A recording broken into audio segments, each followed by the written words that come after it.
A reminder of our mission. We will talk a little bit here about the survey that we just sent out and we have results on. But the mission is what drives what we do in the office every day. It drives the conversations that we have with our players, with our coaches, and then ultimately what we do as we serve you guys as our members.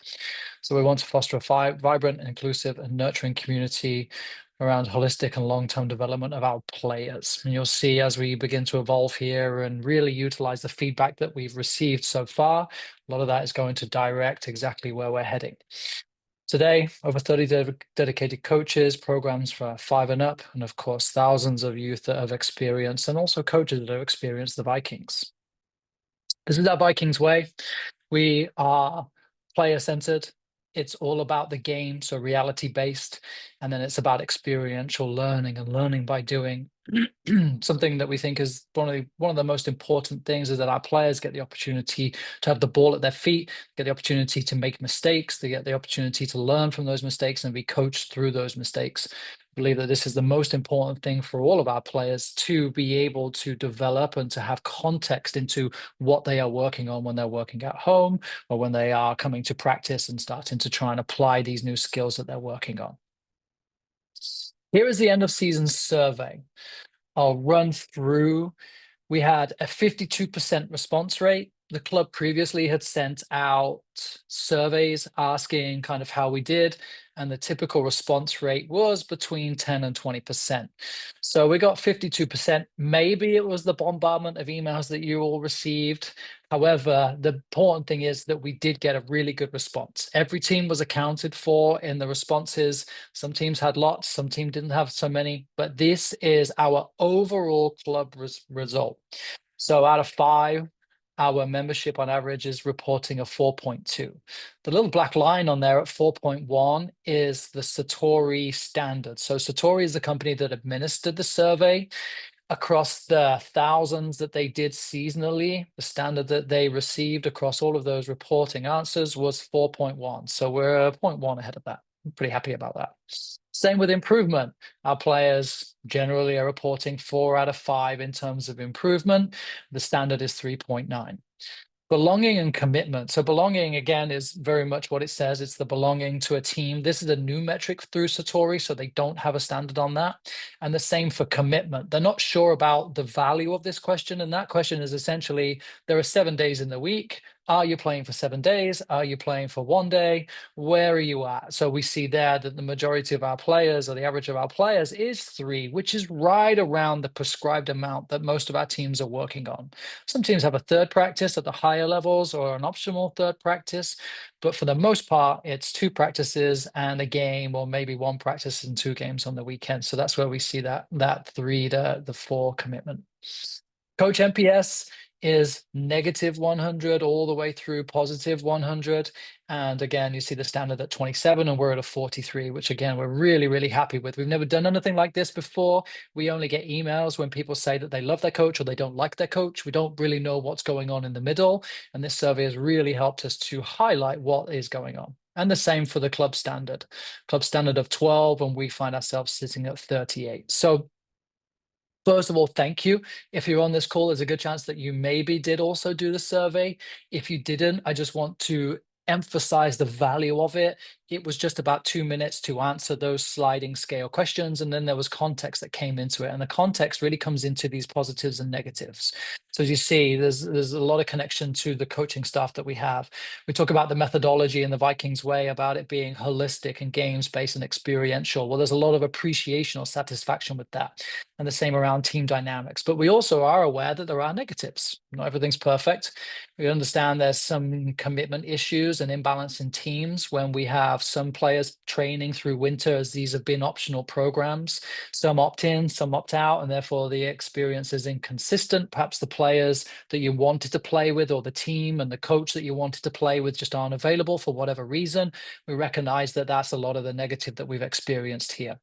We do have some continuing issues around communication. We want to do more, we will be doing more, but we recognize, yes, we can absolutely do better from both our club level and then also where the emphasis on our coaches communicating with their families. Schedules and scheduling of practices. We'll talk about that a little bit.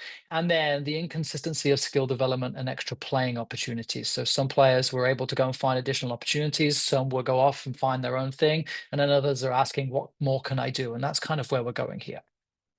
So we create an action plan from that. You give us this amazing feedback. You give us this amazing response rate. What are we going to do with it?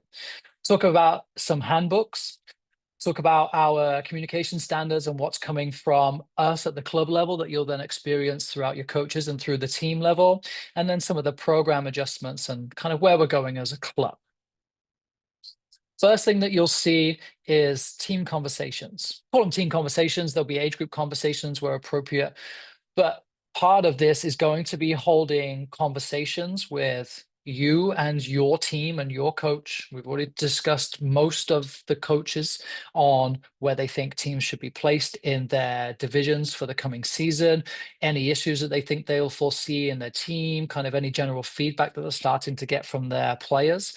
But also, we want to tell you what our plan is. There's this thing coming called tryouts, touch on that at the end. But we want you to know what our plan is for your player, for your team, for your coach, for the thing that you've committed to for the last 6 months and will be committing to for another 6 months. We know that you want to know what the master plan is, and we will be sharing that with you. We also understand that each age group has different needs. Some of the age groups have 2, 3, 4 teams in them. Some of them have one or even or two or even just one team. So we need to share with you what our plan is for either recruitment or for what it looks like for that team to move forward and a level of play. This will be before league play. So this will go into your Sprocket app. It'll be an invitation very similar to this. We'll announce it to you also, but you'll just be able to log into the call that day and just listen to the conversation that we'll be having around what we see and where we see it going more relative to your team and your team's experience. So is it mandatory? No, this isn't mandatory, but we have 78 people that have joined in so far. And the more the merrier, because the more we can share our message, the more feedback we can get from you, the more value that you see from what we are trying to do as a soccer club and providing what we think can be the best soccer experience for your children. Importantly, there are some things around standings and competition level for your players. We're aiming for just about 500. So equal wins and losses in the season, maybe a little bit more wins because everybody likes a win or two extra. But that's where the sweet spot, and again, this all comes from the survey from Satori, the company that's done all of this research, that says your team is very, very happy if they are just about 500. Maybe win a couple games extra, maybe push on a little bit more. But that's ultimately where we're starting to consider the benefit of our teams and our team's experience. Now, that will, of course, tailor based on the needs of the team overall and the connectedness of the team. And if they're looking for more and to push more, these are all kind of super refined based on the team, which is why we move into these team conversations. So your responses are a large part of what's driving each individual team or age group conversation. Those are all still anonymous and we get the trending from them.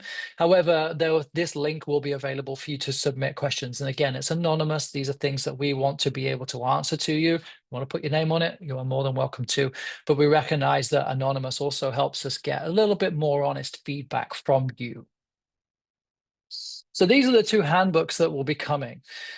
On the right side, I'm a Viking. This is a Vikings player. You will find in there information about playing style of the Vikings. You'll find in there information about our training styles, what we're trying to provide for our players when they come to training. What does experiential learning mean?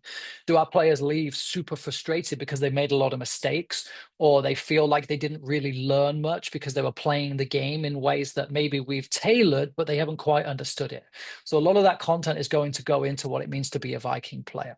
The expectations on them as players to come in their practice kit, to look like a San Francisco Vikings soccer player and not just wearing anything that we pulled out of the closet, but we're going to be a Viking soccer player. On the left side, we have the coach's handbook. We have a lot of systems in place through the office. The club has invested really well into the support staff that run operations, and we provide a lot for our coaches. Sometimes they need a little bit of reminding, but also we're there to guide them through, as you see there, the 6 tasks of a coach. So US Soccer says there are 6 tasks to a coach's experience. One of them, as you see, is coaching games. How do they create an environment which supports and guides players towards giving their best contribution to the game? I don't know that we do the best of that. And some of our feedback has said that we love games or we're not sure about games. And then how do games connect to practices? Well, all of that is going into our coach handbook. So it becomes so much clearer for our coaches to be able to articulate that to you. It allows us to articulate directly to you. And that will also have the crossover into the handbook for the players. This will all go through the Sprocket app too.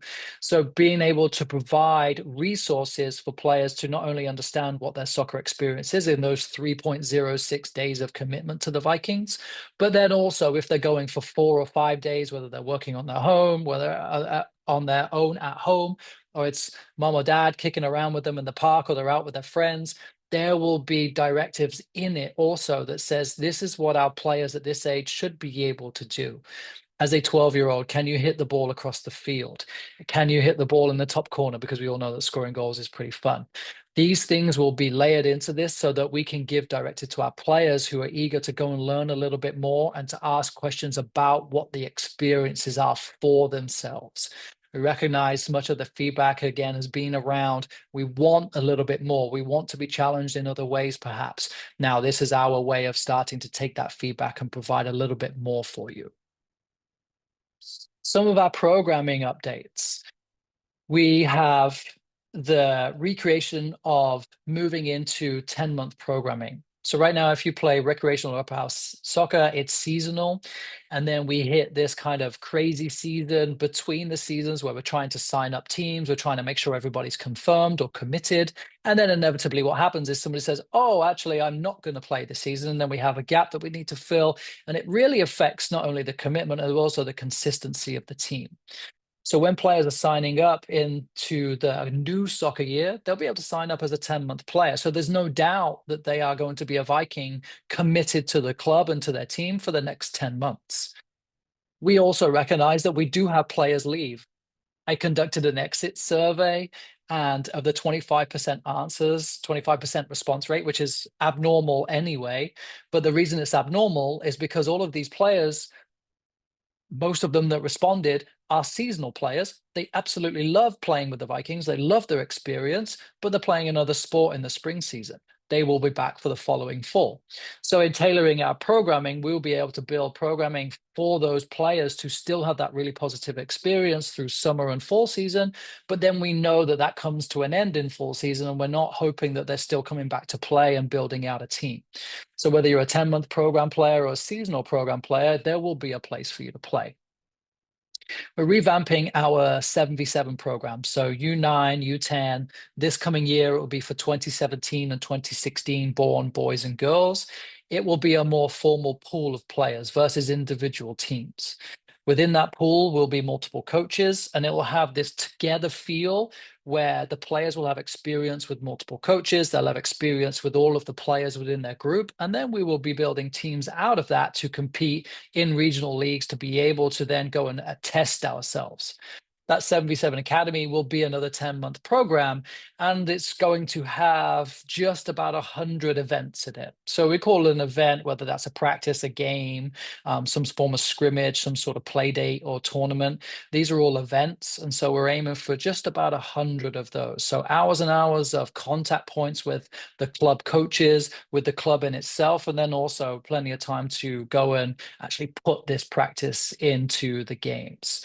So a little bit of what our programming is going to look like as we evolve here. Now, if you're an older player moving into 9v9, so that is U11, U12, all the way up through the club, it doesn't mean that nothing's changing for you.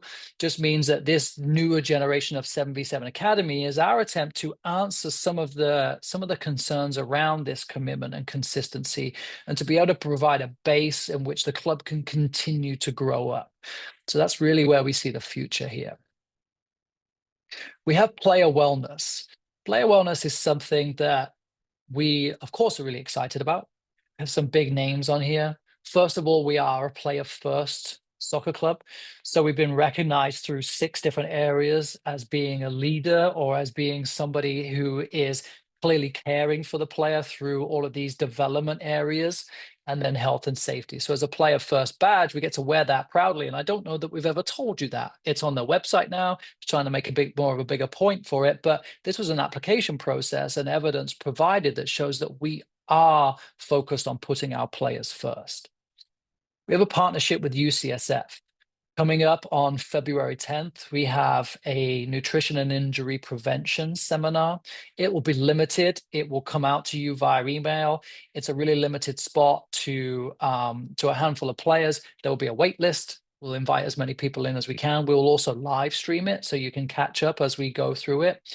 But this is just another way of us providing for our players in other ways. We had the nutrition seminar for our coaches just before the holidays, learning about essential things to eat right before practice. If somebody's coming from, and this is real life scenario, someone's coming from school and they haven't eaten for the last 5 hours because they didn't eat since lunch and they have an early lunch. What do we need to give them? What do we need to ask their parents to provide for them? What should they keep in their bag? What should they have before a tournament, after a tournament? All of these little things that are just going to make a little bit of a difference in the quality of the experience that our players are getting. So we recognize UCSF as a major brand, as a organization that we definitely want to align with. So there are seminars coming out through UCSF, but importantly, we also have a referral program with them. So for any of our players that get injured and need a referral, we can get you into a UCSF specialist within, let's say, 2 to 3 days. But we have the opportunity to be able to connect you directly with the right people that you need to see, that you need to connect with. Then we have just had recent contact with a company called Mind Rhythm. There are some very smart people running this organization, and they're in a trial phase right now, and they've asked the Vikings to become trialists. So in the event of concussion for any of our players, we'll be able to connect you with Mind Rhythm. They have this wearable device and it connects to an app. You answer questions within a minute and it tracks concussion recovery. Now, because it's a trial phase, it won't be able to have direct access to the data that it's giving, but they will have a follow-up with you. So as we move into the season, we will be sharing a little bit more about what this is, about how you can get involved in this, but just another kind of step in the right direction of where we want to go in terms of providing for our families, providing for our players, and recognizing that we're not just teaching soccer, we're raising this next generation of individuals, of athletes who we want to be healthy, we want to look after themselves, and we want to keep them as safe as possible. So if you have exposure to anything like this, or you have somebody in mind that is running something like Mind Rhythm or has a connection with UCSF, we always want to know about that too. So please do keep us in mind. But that's part of our player wellness, and more coming, especially through UCSF. Now, fields. This was one of the biggest complaints or pushbacks that we received in our end of season survey, which basically said, I want to know when I'm practicing. Now, unfortunately, we don't have our own facility. So if you have access to some land or some space that you're keeping for a rainy day, today's that rainy day. If you'd share that with us, that'd be amazing. But until we get something like that, we are generally using park and rec fields. So when you train at Beach Chalet, South Sunset, West Sunset, any of those fields, these are all parks and recreation. They go through seasonal draft. So right now, you just found out what the next 3 weeks of winter training looks like because we just went through the draft last week. The next training schedule that comes out, our draft for that is in mid-February. So we don't even know what the schedule looks like yet. We have a couple of variables that we pick from. Do we try and pick the same time? Do we try and pick the same location? Do we try and pick the same day? Do we get 2 out of 3? Are we really lucky to get 3 out of 3? And then right now we have some teams that will be practicing on grass.